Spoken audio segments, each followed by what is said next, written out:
Hello guys, good morning. Welcome to Unacademy. ICT Brahmastra series लेकर आप सभी लोगों के सामने मैं आ गई हूँ गाइस। सो एक बार मुझे ये भी चेक कराइए सो दैट सेशन शुरू करें इंपॉर्टेंट क्वेश्चंस के साथ में। आज कुछ नए क्वेश्चंस भी लाई हूँ, ईमेल के क्वेश्चंस कंप्लीट करेंगे, उसके साथ कुछ नए क्वेश्चंस भी करने वाले हैं। सो एक बार मुझे ये भी चेक करा दीजिए और वीडियो को सभी लोग शेयर कर दीजिए।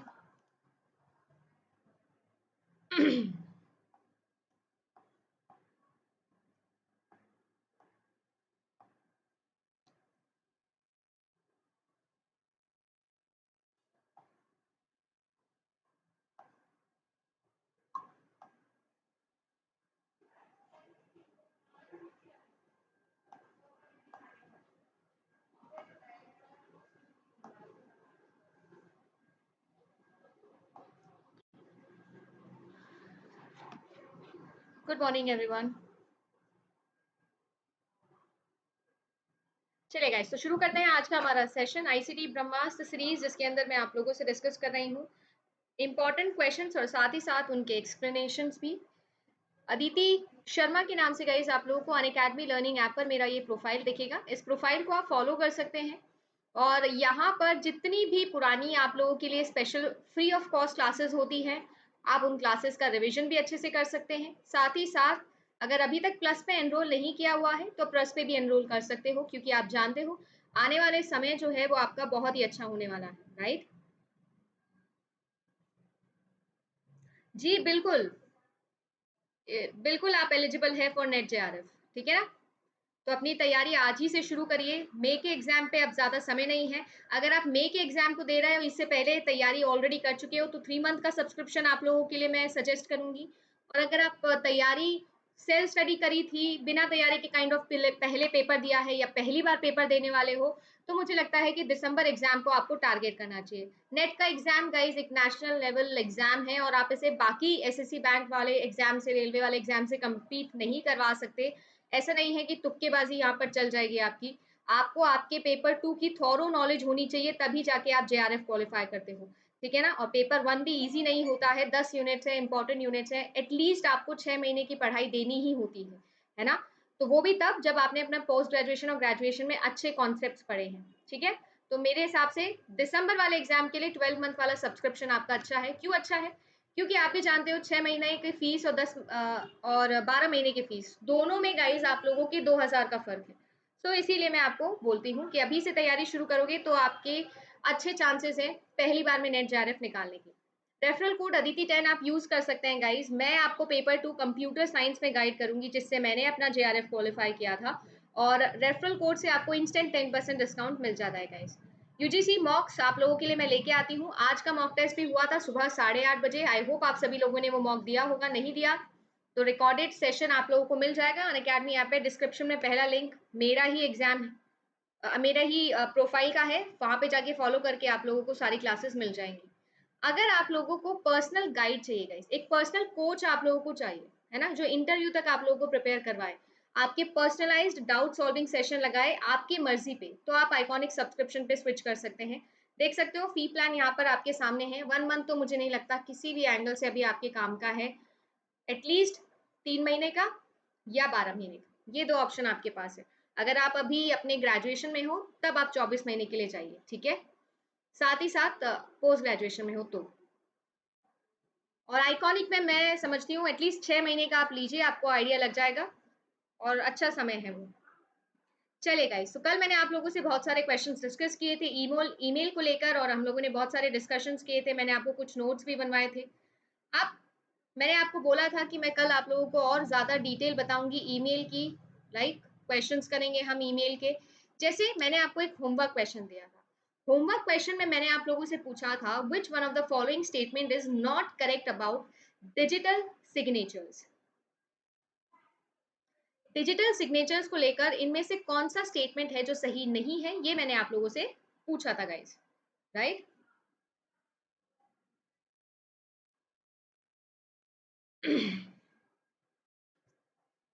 वीडियो को सभी लोग शेयर करें और मुझे बताएं कि क्या होगा यहाँ पर करेक्ट आंसर।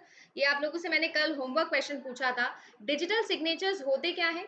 आप भी जानते हैं और हम भी जानते हैं। बेसिकली ये सब रिलेटेड है गाइस आपका एन्क्रिप्शन प्रोसेस से।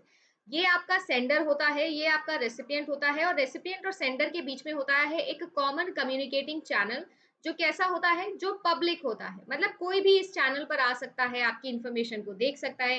इससे बहुत सारी प्रॉब्लम्स हो जाती हैं। कैसे? अगर मान लो कि कोई हैकर है जिसके इंटेंशंस क्या है, अच्छे नहीं है, तो वो क्या करेगा, वो आपके डेटा को थेफ्ट कर सकता है, फैब्रिकेशन जैसे आप लोगों पे अटैक कर सकता है, इंटीग्रिटी जो है वो डेटा की खराब कर सकता है। इस सिचुएशन के अंदर होता क्या है, सेंडर ना क्या करता है, चीजों को एनक्रिप्ट कर कर भेजता है, और एनक्रिप्ट करते समय वो डिजिटल सिग्नेचर्स का यूज कर लेता है। तो जिसके पास ऑथेंटिक रेसिपिएंट जो होगा, उसके पास उस डिजिटल सिग्नेचर का सिग्निफिकेंस होगा। ऑथेंटिसिटी चेक कर सकता है वो सेंडर की। कैसे? वो मैच करेगा इस डिजिटल सिग्नेचर को और चेक कर लेगा कि हाँ ये बिल्कुल वही इंसान है, ठीक है ना, जिससे मैंने देखा था या जिससे मुझे डेटा चाहिए था। तो it is a mechanism of authentication, ये बिल्कुल सही बात है। It can not be duplicated, ये सही बात है या नहीं है। It can be created by encrypting information, ये भी सही लग रही है। It is the scanned image of one's signature. इनमें से कौन सी बात है गाइस? देखो बहुत आसान क्वेश्चन है, और the correct answer for this question जो आप सभी लोग दे रहे हो इज द करेक्ट आंसर, है ना? बिल्कुल सही। मैंने जैसा अभी आपको समझाया, ऑथेंटिकेशन के लिए ये यूज किया जाता है, ऑथेंटिकेशन पर्पस के लिए। एनक्रिप्टिंग इंफॉर्मेशन से हम इसे क्रिएट कर सकते हैं, ये भी बिल्कुल सही बात है। अब बात आ जाती है, it can not be duplicated. देखिए गाइज, वैसे तो ये ऑप्शन यहाँ पर सही है ना? करेक्ट आंसर इस क्वेश्चन का डी ही होना चाहिए, क्योंकि ये स्कैन इमेज नहीं होता। ऐसे तो मैं अपना यहाँ पर सिग्नेचर कर दूं, आप इसको स्कैन कर दो, तो ये डिजिटल सिग्नेचर नहीं होता है। डिजिटल सिग्नेचर जो होते हैं वो आपका एक्चुअली एनक्रिप्टेड वर्जन होता है बिट्स के फॉर्मेट के अंदर। तो ये तो बिल्कुल गलत बात हो जाती है। बट ये ऑप्शन भी जो है ना, ये वनरेबिलिटी है। It cannot be duplicated, usually it cannot be. Digital signature authority होती है आपकी, जो आप लोगों को डिजिटल सिग्नेचर्स प्रोवाइड करती है। बट हाँ, अगर वही अथॉरिटी आप लोगों की कैसी हो जाए, वनरेबल हो जाए, तो हो सकता है कि आपके डिजिटल सिग्नेचर्स को डुप्लीकेसी कर दी जाए। बट यूजुअली ऐसा नहीं होता है। एक्सट्रीम सिचुएशंस में ही सोचनी है। डी आंसर यहाँ पर करेक्ट होगा। चलिए नेक्स्ट क्वेश्चन पे।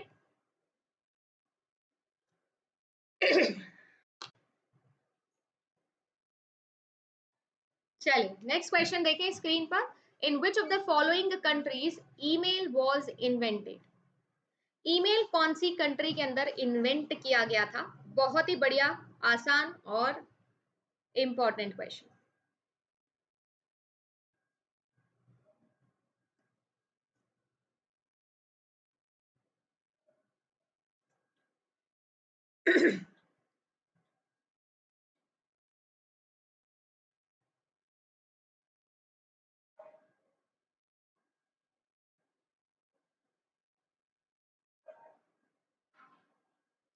देखिए बहुत ही आसान सवाल है, और जो हमारा रेगुलर स्टूडेंट है वो तो ये गलत कर ही नहीं सकता।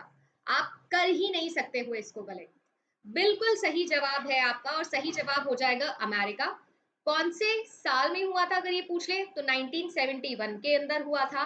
किसने किया था अगर ये पूछ लिया जाए तो रे टॉमिल सन, इन्होंने किया था। मैसेज इन्होंने किसको किया था, यानी पहला मेल किसको किया था? तो सेल्फ को किया था। क्या था उस मैसेज के अंदर, क्या क्या था उस मेल के अंदर? ऐसा कुछ मेल था, ओ पी क्यू ऐसा कुछ मेल था, ठीक है ना? क्वार्टी आप याद रख लीजिएगा, Corti is the first word. ऐसा कुछ इन्होंने गार्बेज ही किया था, सेल्फ को किया था, 1971 के अंदर किया था। और किसका यूज करके किया था? आरपानेट का।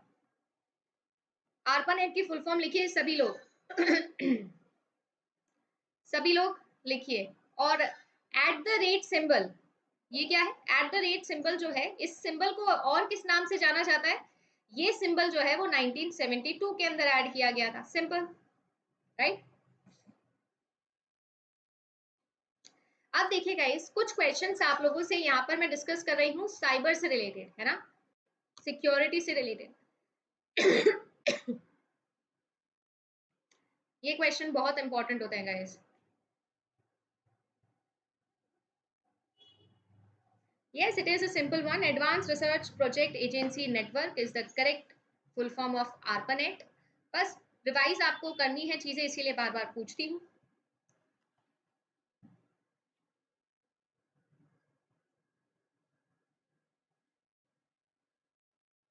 Very good.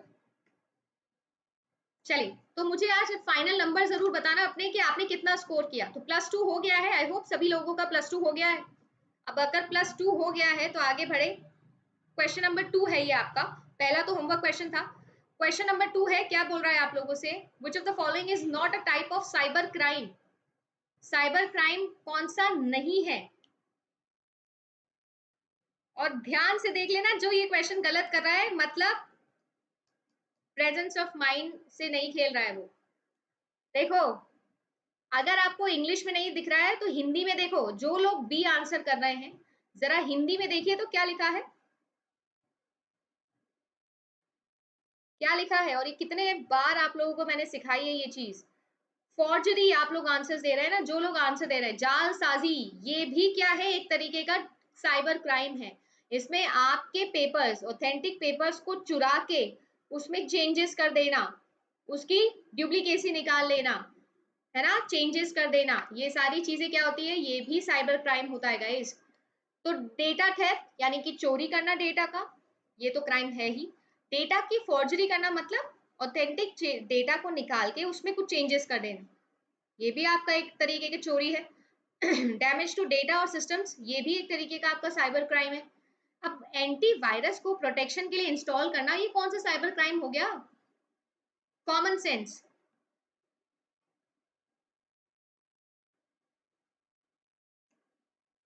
कॉमन सेंस वाला क्वेश्चन था, डी आंसर यहाँ पर सही हो जाएगा।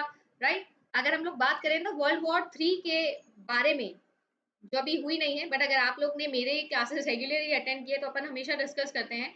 ऐसा कहा जाता है, आने वाली जो समय होगा जिसमें माना जा रहा है वर्ल्ड वॉर 3 जो होगी, वो जो है वो साइबर वॉर कही जा रही है ना। साइबर वॉरफेयर है जो क्रिएट किया जा रहा है, और आने वाले समय में पानी पर नहीं बल्कि साइबर सिक्योरिटी को लेकर, साइबर क्राइम को लेकर देशों में डिजिटल वॉर छिड़ेगी, ऐसा प्रिडिक्ट किया जा रहा है। स्कोर अपने अपने बताते चले और आगे चलिए नेक्स्ट क्वेश्चन पे। ट्रू एंड फॉल्स का क्वेश्चन है, स्टेटमेंट असर्शन में आप लोगों से पूछा जा सकता है। Cyber laws are incorporated for punishing all criminals only.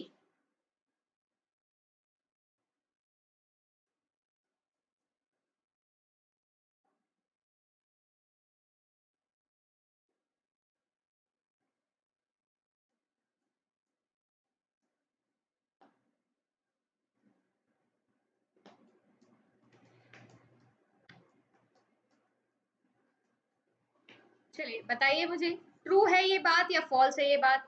तो देखो भाई, ये बात है फॉल्स।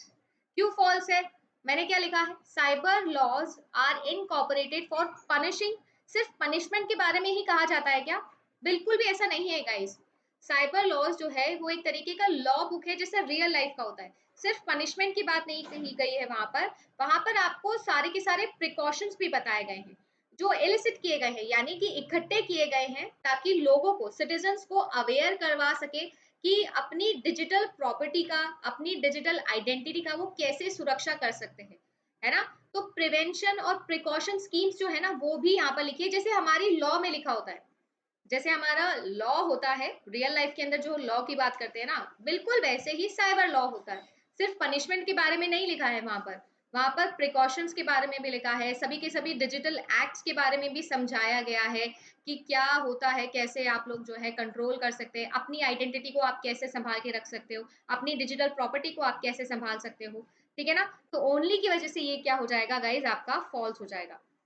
बहुत ही अच्छा क्वेश्चन है, तो ऐसी चीजों पे ध्यान दिया करो। अब बात आ जाती है कि साइबर क्राइम को कितनी कैटेगरीज के अंदर डिवाइड किया हुआ है। 3, 4, 5, 2, 6। और मैंने आपको इसका एक हिंट भी दिया था स्पेशल क्लासेस में, मैंने आपको एक क्वेश्चन करवाया था जब, तो मैंने आपको बताया था, एक हिंट दिया था, इफ यू रिमेम्बर।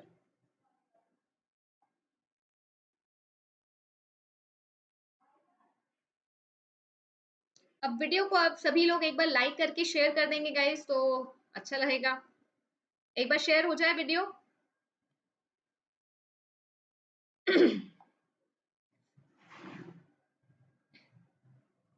जितने भी लोग देख रहे हैं वीडियो को लाइक कर दे और एक बार शेयर कर दे जरा।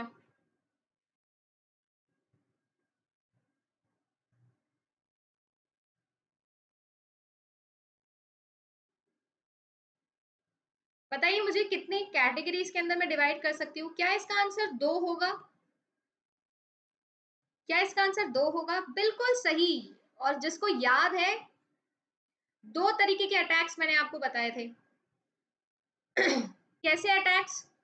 आप भी जानते हो यार, एक तो होता है peer to peer attack. Peer to peer मतलब पर्सन टू पर्सन वाला अटैक,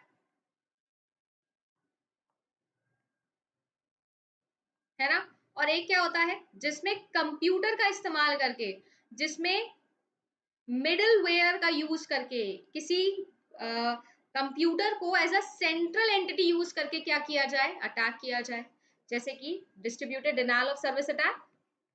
इसमें कंप्यूटर को क्या बना दिया जाता है, बॉट्स बना दिया जाता है और फिर अटैक किया जाता है उनसे।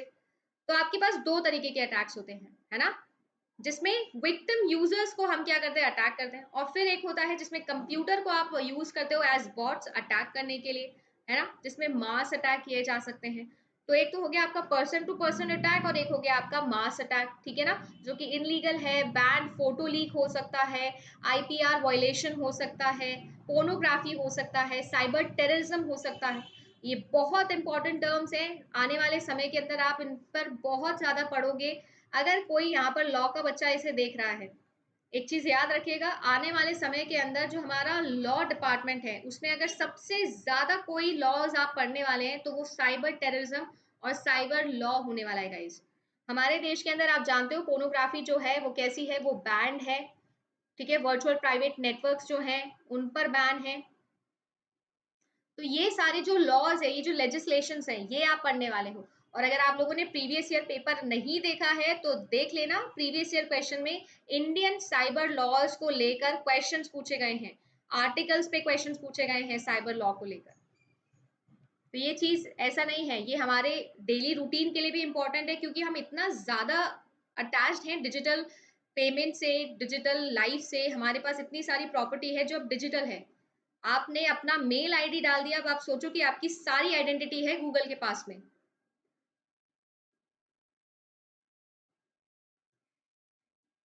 नेक्स्ट क्वेश्चन देखें, which of the following is not a type of peer to peer cyber crime?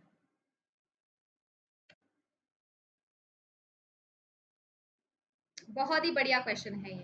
Peer to peer कौन सा नहीं होगा? अभी मैंने आपको समझाई थी, दो कैटेगरीज डिस्कस करी थी आप लोगों से। एक पर्सन टू पर्सन और एक जिसमें कंप्यूटर को एज अ वेपन यूज किया जाता है। तो मुझे बताओ इनमें से कौन सा है जिसमें कंप्यूटर को एज अ वेपन यूज किया जाएगा, मतलब as a middleware use किया जाएगा?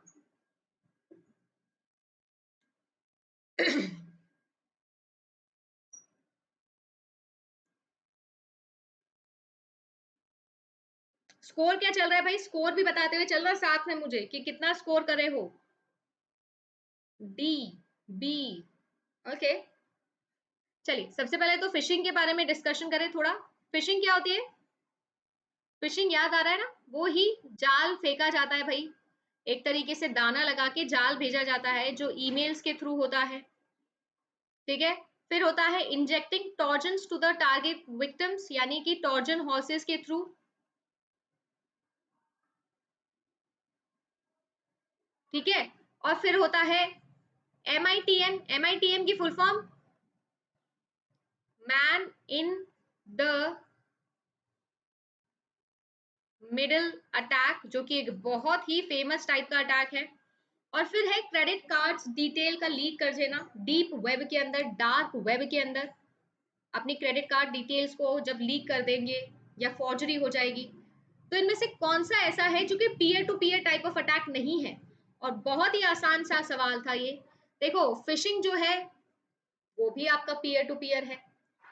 टॉर्जन हॉर्सेस वाला अटैक ये भी आपका पीयर टू पीयर है। वॉर्म्स हो गया, यानी कि man in the middle attack हो गया, मैन ही आ गया, तो ये तो मैम पर्सन टू पर्सन होगा ही, पीयर टू पीयर होगा ही। सिर्फ एक ही ऐसा है गाइस जिसमें मास अटैक आप यहाँ पर कर रहे हो। ऑल्दो इनसे भी मास अटैक्स हो सकते हैं बट ये पीयर टू पीयर कैटेगरी में आएगा। तो आपको ये नहीं देखना है कि मैम एक पर्सन से एक पर्सन को अटैक हो रहा है तो वो पीयर टू पीयर है, नहीं। इसमें आप पर्सन टू पर्सन अटैक करने की कोशिश कर रहे हैं। वेयर एज डीप वेब के अंदर, सोचो तो सही, www पर, इंटरनेट पर, मतलब फेसबुक पे मानो मैं आपका क्रेडिट कार्ड डिटेल शेयर कर दूं, तो ये क्या है? ये है बहुत बड़े लेवल का मास अटैक, सही है? तो ये जो है ना, ये आपका एक पीयर टू पीयर अटैक नहीं हो सकता। सोचो तो सही, कल को व्हाट्सएप पर आपका स्टेटस, आपका क्रेडिट कार्ड नंबर मैं लूं और वो मेरे व्हाट्सएप स्टेटस पे डाल दूं, तो जितने भी मेरे कॉन्टेक्ट है सब देख लेंगे। वो तो छोड़ो, ये तो छोटे लेवल पे है, इंस्टाग्राम पे डाल दूं मैं आपके क्रेडिट कार्ड की फोटो लेके इंस्टाग्राम पे डाल दूं, फिर क्या होगा? कुछ नहीं होगा, थोड़े टाइम बाद आप कंगाल हो जाओगे, बस पूरी दुनिया शॉपिंग कर लेगी आपके क्रेडिट कार्ड से, आप बस बिल ही पे करते रहोगे।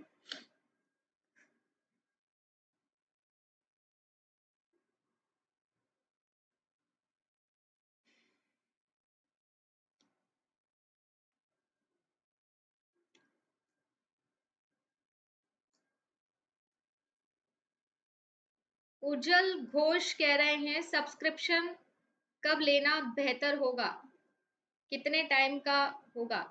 देखो, आपको मैं एक बात बता सकती हूँ, जितना जल्दी आप सब्सक्रिप्शन लोगे आपके पास उतना फायदा है। समझने की कोशिश करें, अभी मई एग्जाम के पॉइंट ऑफ व्यू से बहुत सारे नए कोर्सेज शुरू हो रहे होंगे, नए बैचेस बन रहे होंगे।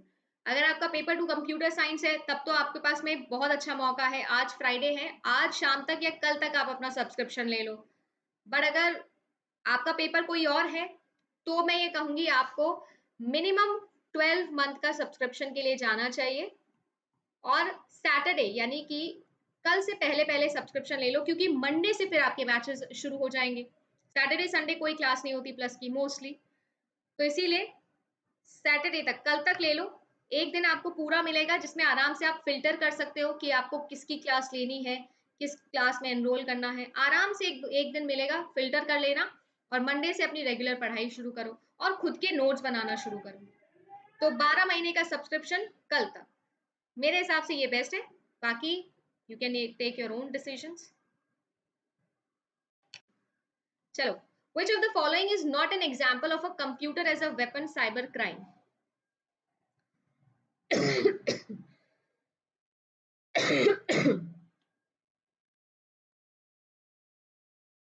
क्या बात है, सभी लोग करेक्ट आंसर देते हुए यहाँ पर, कुछ लोग भाई ABCD लगा रहे हैं, वो तुक्के चल रहे हैं।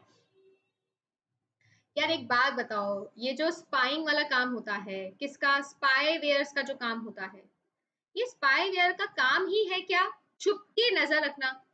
जो चीज छुप के नजर रखनी है, क्या वो आप वेब पे डालते हो, डीप वेब में डालते हो, है डार्क वेब में डालते हो? बिल्कुल नहीं।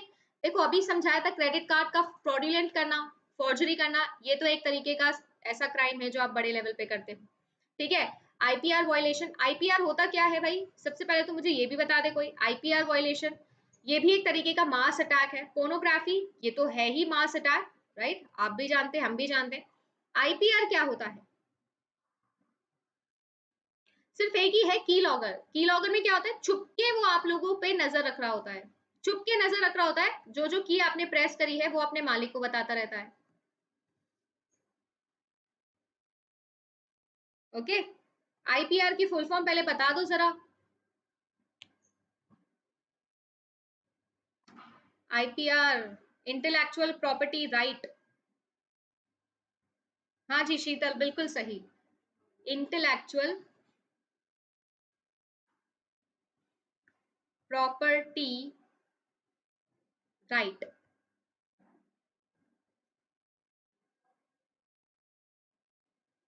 ठीक है, बिल्कुल, कॉलेज इलेक्टिव सब्जेक्ट होता है ये।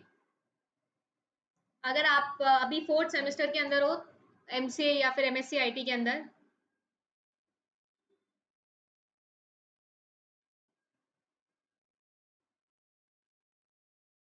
है ना, तो आपके फोर्थ सेम में आपसे पूछता है कि कौन सा सब्जेक्ट लेना है। मैंने लिया था ये इंफॉर्मेशन प्रोटेक्शन एंड क्रिप्टोग्राफी, और फिर फिफ्थ सेमेस्टर के अंदर साइबर सिक्योरिटी आ गया था मेरे पास में। फोर्थ में चूज कर दो, फिफ्थ में वही अकॉर्डिंग सब्जेक्ट आता है, ठीक है। और इसके अलावा डेटा माइनिंग भी होते हैं, चॉइसेस होती है अलग अलग, तो ये बिल्कुल इलेक्टिव होता है, ठीक है। Which of the following is not done by cyber criminals, cyber criminals के द्वारा कौन सा नहीं किया जाता है? Not done, unauthorised account access. देखो, साइबर क्रिमिनल कौन है, साइबर क्रिमिनल है खराब आदमी, ठीक है जी, खराब आदमी है, तो खराब आदमी अनऑथराइज्ड एक्सेस करेगा क्या? बिल्कुल करेगा, क्यों? ये भी तो बुरा काम है और ये तो है ही फेमस बुरे के लिए, ठीक है। फिर आता है man attack using trojans as botnets. ये भी चोरी चकाटी का काम है भाई, बॉटनेट बना देना, किसी को अपने काबू में कर लेना, वश में कर लेना। ये भी क्या है? गंदा काम है, ये भी करेगा। ईमेल की स्पूफिंग करना और स्पैमिंग करना, ये क्या सही बात है भाई? ये भी बिल्कुल सही बात है। और रिपोर्ट करना वनरेबिलिटी को इन एआई सिस्टम, ये तो अच्छा काम है। वनरेबिलिटीज मतलब क्या होता है? वनरेबिलिटीज मतलब होता है लूप होल्स के बारे में बताना। क्या कोई साइबर क्रिमिनल आपके सिस्टम में आके ये बताएगा कि देखो, आपने, कोई चोर ऐसे होता है क्या? चोर आता है और रात में घंटी बजा के ऐसे बोलता है कि देखो भाई साहब, आपने अपना गेट खुला छोड़ा है, प्लीज इसे बंद कर लीजिए, नहीं तो मैं चोरी कर लूंगा। ये थोड़ी ना बताता है कोई क्रिमिनल। तो साइबर क्रिमिनल कभी भी वनरेबिलिटीज के बारे में आपको नहीं बताने वाला है भाई, ठीक है। कोई चोर ऐसे लेटर लिख के नहीं आएगा, पहले लेटर लिखेगा कि आज रात को मैं आपके घर में चोरी करने वाला हूं, तो प्लीज ताला लगा लेना और कोई भी एक जना जागा रहना, क्योंकि मैं चोरी करने आ रहा हूँ मेरे चाय नाश्ते के लिए। ऐसे कोई नहीं लिखता है लेटर, ठीक है। तो साइबर क्रिमिनल्स जो होते हैं, they are involved in the activities like accessing online accounts unauthorised manner के अंदर, टॉर्जन्स का यूज करना, ठीक है ना। टॉर्जन्स जिसका अगर आप लोगों को याद हो तो लोगों मैंने बताया था आपको क्या होता है, हॉर्स, सही है। और साइबर क्रिमिनल कभी आपको ये नहीं बताएगा कि ये बग है, इसको सॉर्ट आउट कर लो, नहीं तो मैं आ जाऊंगा आपके सिस्टम में। वो आपकी वनरेबिलिटीज को एक्सप्लॉइट करेगा, एक्सप्लॉइट करने के बाद में क्या करेगा, आप पर अटैक कर देगा। चलो, ये हुआ बढ़िया क्वेश्चन। जानते हो ना, ये क्वेश्चंस बहुत इंपॉर्टेंट होते हैं।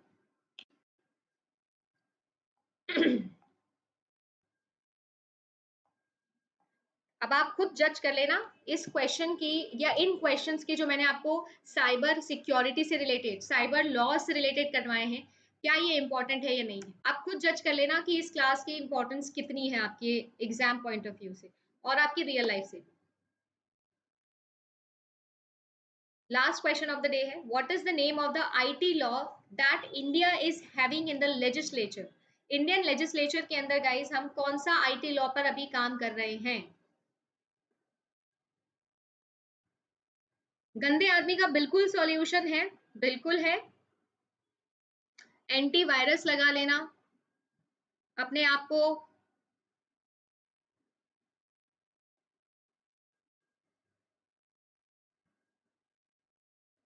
अवेयर रखना, बिल्कुल है। अच्छा, दादी जी बताती थी, पता नहीं।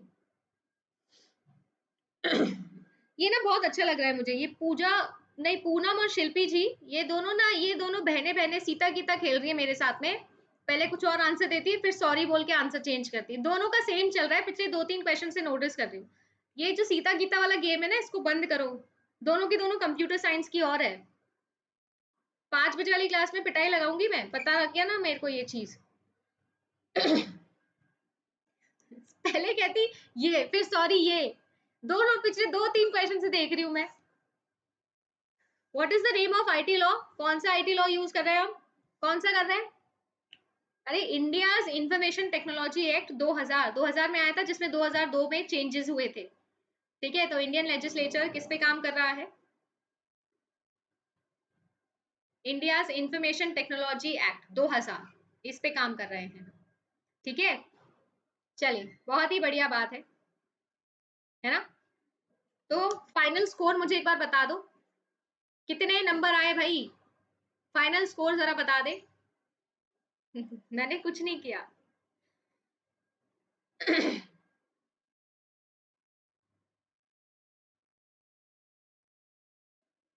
उजल, मैं पेपर 1 के अंदर हायर एजुकेशन और पीपल एनवायरनमेंट को छोड़ के सब कुछ पढ़ाऊंगी। इवन पीपल एनवायरनमेंट के लिए मैं आपको नोट्स भी प्रोवाइड कर दूंगी, ठीक है।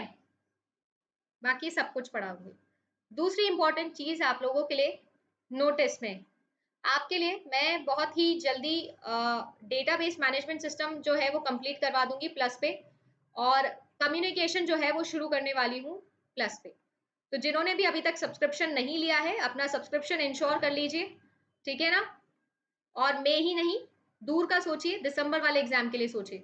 बीच में आने वाले हैं आपके पीएचडी के एंट्रेंस एग्जाम्स, उन पर भी ध्यान दीजिएगा, फॉर्म जरूर भरिएगा, ठीक है। और इन साइबर सिक्योरिटी क्वेश्चंस को अच्छे से रिवाइज करना, ये इंपॉर्टेंट होते गाइस। अगली क्लास में कुछ और क्वेश्चंस ऐसे ही डिस्कस करूंगी, ठीक है ना। अब आपके लिए थोड़ा सा टाइमिंग चेंज करने वाले हैं हम लोग, और साथ ही साथ एक नई सीरीज प्लान कर रही हूँ मैं, जिसमें मैं कुछ अलग लेके आने वाली हूँ इस बार आप लोगों के लिए। तो वो सारी चीजें मंडे तक आपके सामने सॉर्ट आउट हो जाएगी। सैटरडे संडे का समय है, कल के टेस्ट में सभी लोग रजिस्टर कर लेना। 9 AM आप लोगों का टेस्ट है, ठीक है ना। और 11:30 जो भी कंप्यूटर साइंस का बच्चा है, 11:30 उनका क्लास में मॉक टेस्ट होगा, और 9 AM पेपर 1 वालों के लिए।